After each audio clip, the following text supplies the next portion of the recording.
Hello everyone, what's going on? And welcome back to our My Player Career Mode. Thank you for taking the time to watch another one of my videos. Always appreciated.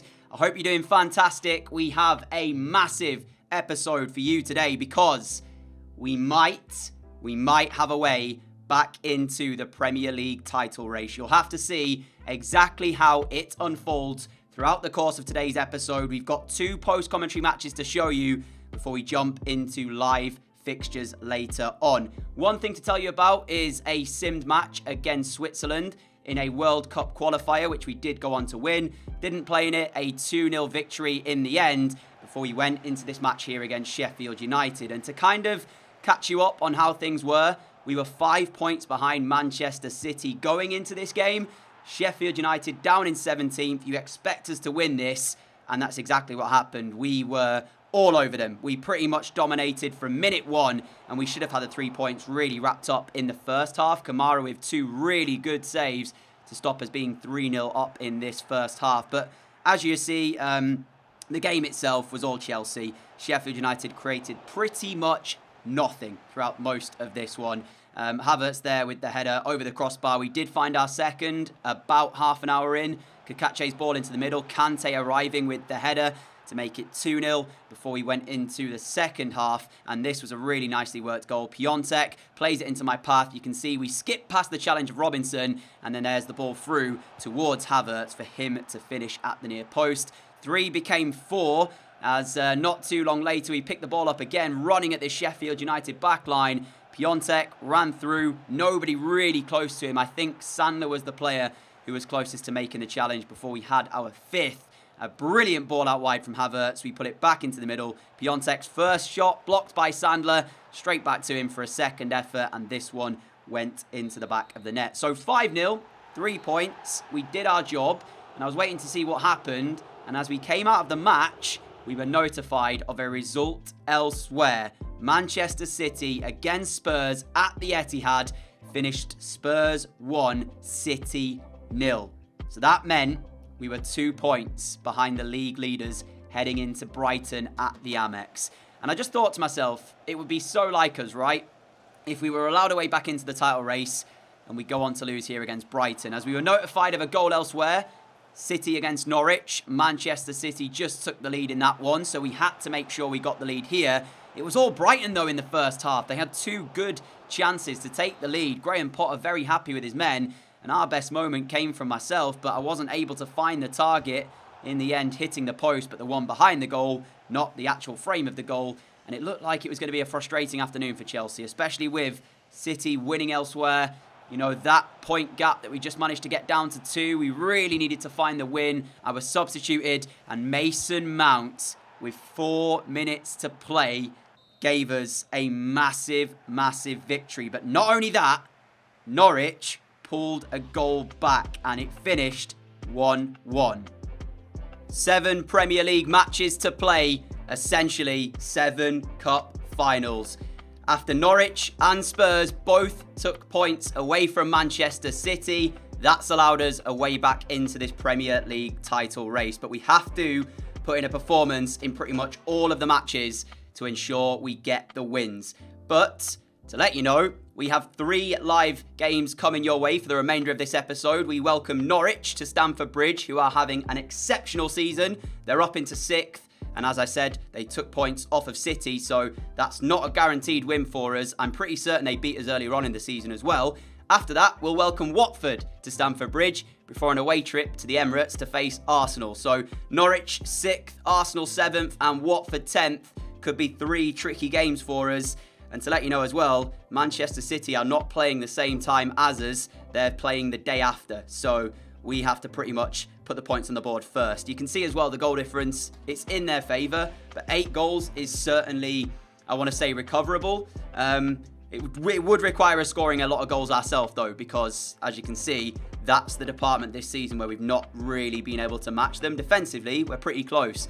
But we are 13 behind them in the goals scored. So let's see what kind of performance we'll get as we face Norwich up first. Norwich have matched our formation by playing the exact same. Buendia is the one to watch, I'd say, in their starting 11.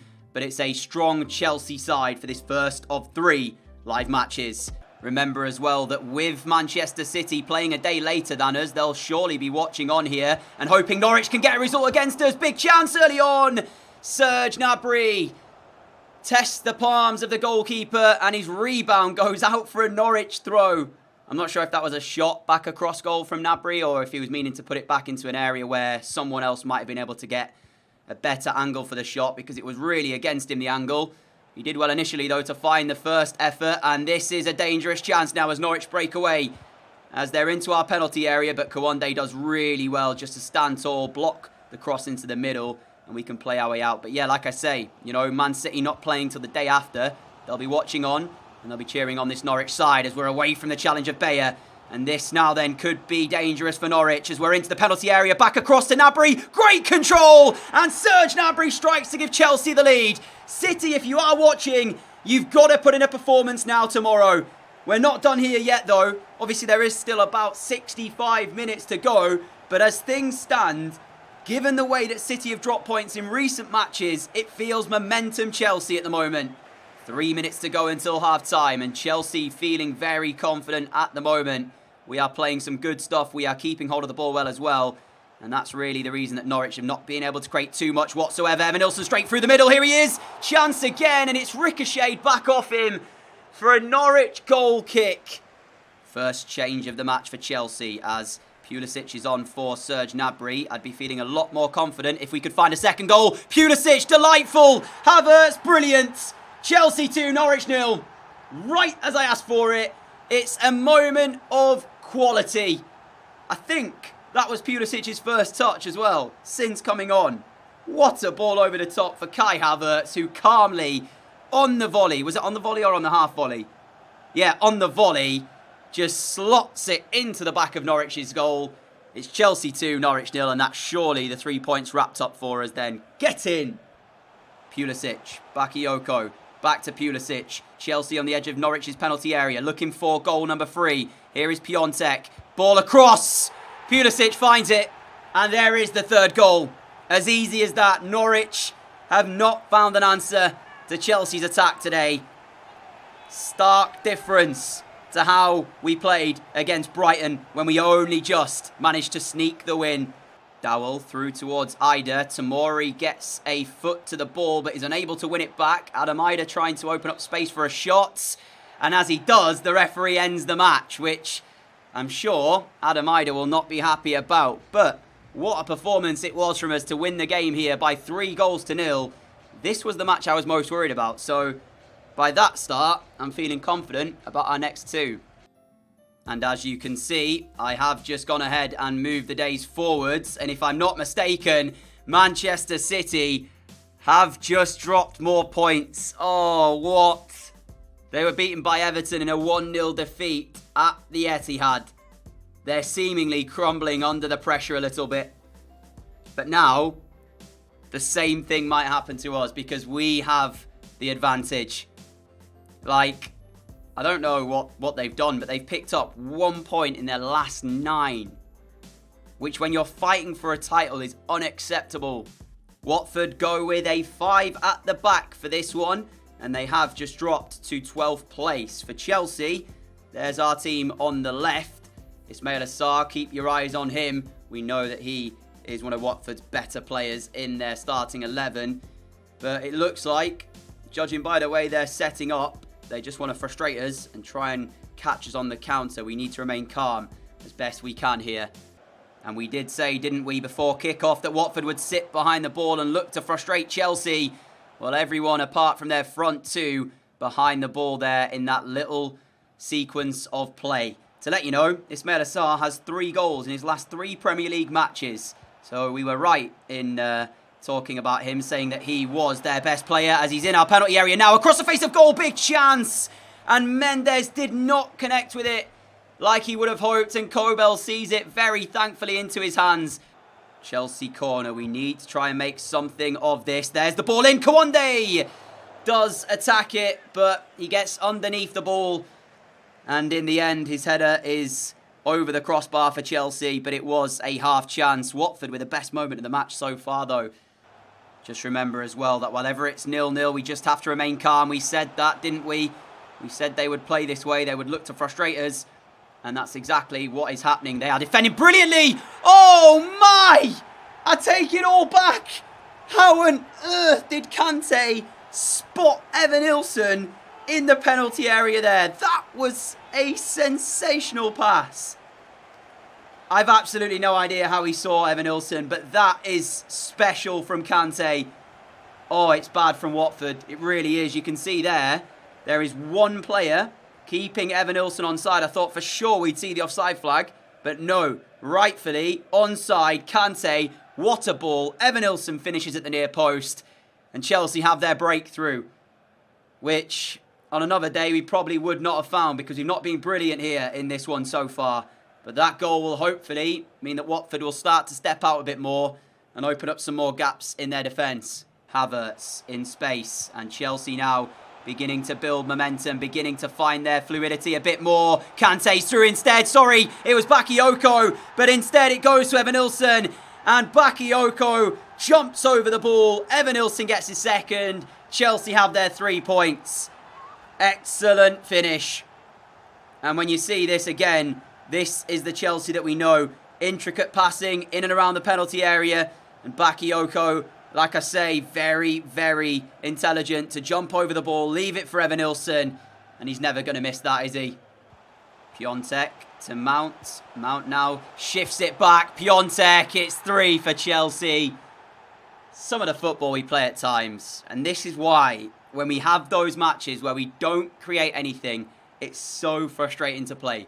I know we're 2-0 up. I know Watford are sort of all over the place defensively and are struggling to kind of get their shape back now that they are behind. And it's a lot easier to break teams down when you are 2-0 up rather than 0-0. But like, that just looks so simple. It looks so effortless. Mount through to Piontek, 3-0 Chelsea. 3 minutes added on by the referee. The only time that Watford have been able to really get Ismail Assar on the ball was in that first half when he set up the chance for his teammate Pedro Mendes. Other than that, he's had a very, very quiet match. And it looks like Chelsea are heading to their second win in as many matches. Another huge victory for us. 2 games down out of the 7. 5 to go. Over to you, City. What can you do against Arsenal, who we will play next? The moment of truth is here. Manchester City need a win, and they got it. They have beaten Arsenal. They do move the gap back down to 3 points. What was the score in that? I want to check it before we move into our match against them. It was a 2-0 win at the Emirates for City. So hopefully Arsenal won't be playing too well and we can get a victory here as well. It's so frustrating that they're not playing at the same time though, because that adds to the suspense. It adds to the drama. And forever as it is now, it means that we just don't get to see them playing at the same time and know if they score, we need to score, etc. So anyways, here we go. Final match of today. And it does leave us with 4 Premier League games after this, which we'll be playing as its own episode. All 4 will be live to decide the Premier League title. This will either be a happy full-time result for us, or, depending on if Arsenal do win the match, a way for City to take back top spot. 5 at the back from Arsenal. And honestly, looking at their team, I actually think we're favourites. I mean, Stockton, we know, is one of their academy players, game-generated player.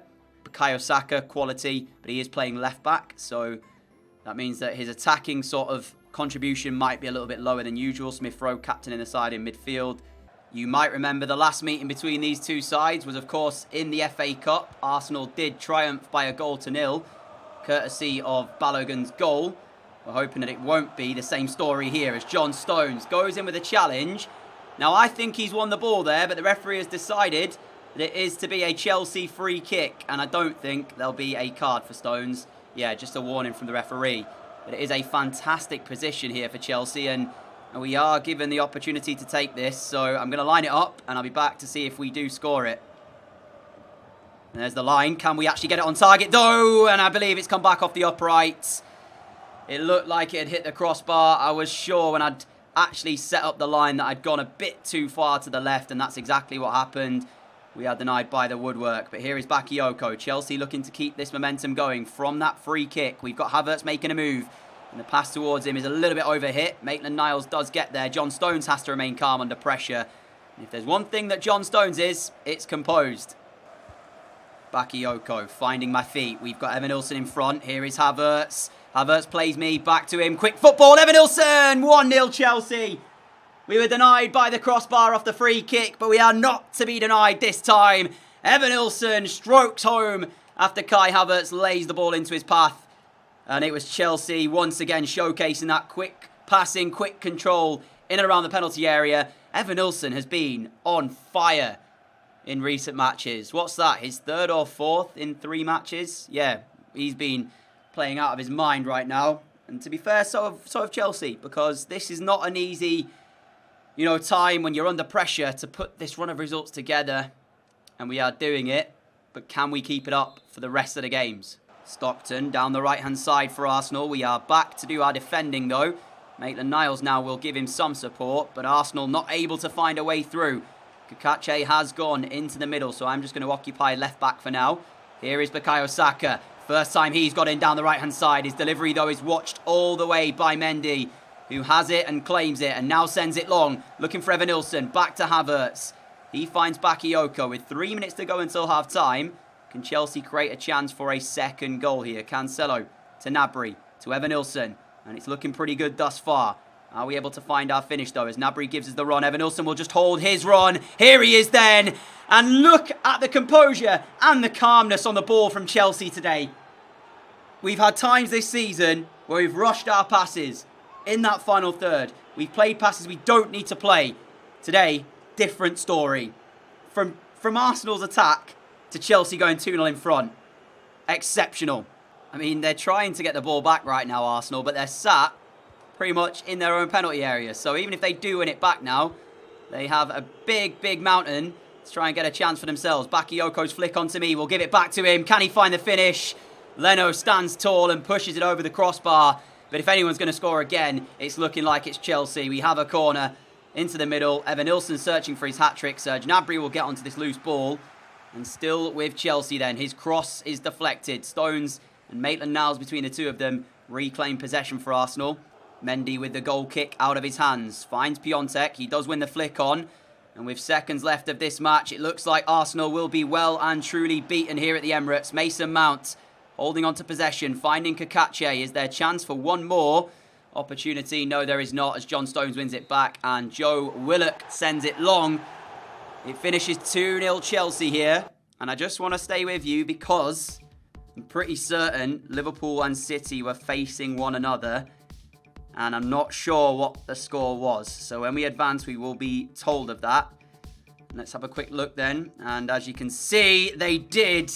And it did end up being Liverpool 0, Manchester City 0.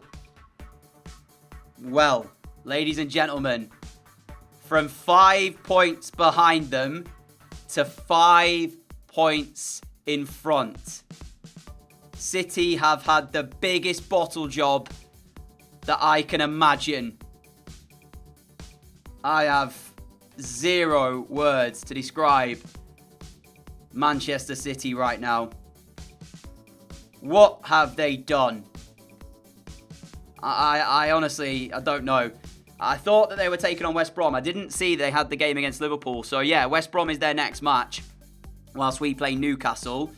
I think we still have to play Liverpool. We do, which is the 1st of May, whereas they play against Villa. And then it's us against Spurs, which could be a tricky game. They've got Palace. And then we face Southampton on the final day, whilst they have an away trip to Molineux to face Wolves. So, running-wise, they have the easier running from this point forward because we still have to play Liverpool and Spurs, who are 4th and 3rd. And that might be the 2 games where if we drop points, that would allow City back in. So even with a 5-point gap at the top of the Premier League, this isn't done yet because we have those 2 massive, massive matches against Spurs and Liverpool to come. But I want to say a thank you for watching today's episode. If you have enjoyed it, a like would be greatly appreciated. I did not expect that we would be in this situation at the start of today's episode. But my friends, we have the advantage. It's over to us. Win. In fact, we can drop points in 1 of the last 4, but win 3 of the 4, and we are champions pretty much. Newcastle, we should beat. Liverpool, not sure. Away at Anfield as well. Spurs, again, Could be a difficult game before an away trip to Southampton. I'll tell you this though, you definitely don't want to miss that episode. And until then, stay safe, have a great day, have a great evening, take care everyone, and I'll see you all again very, very soon. Adios.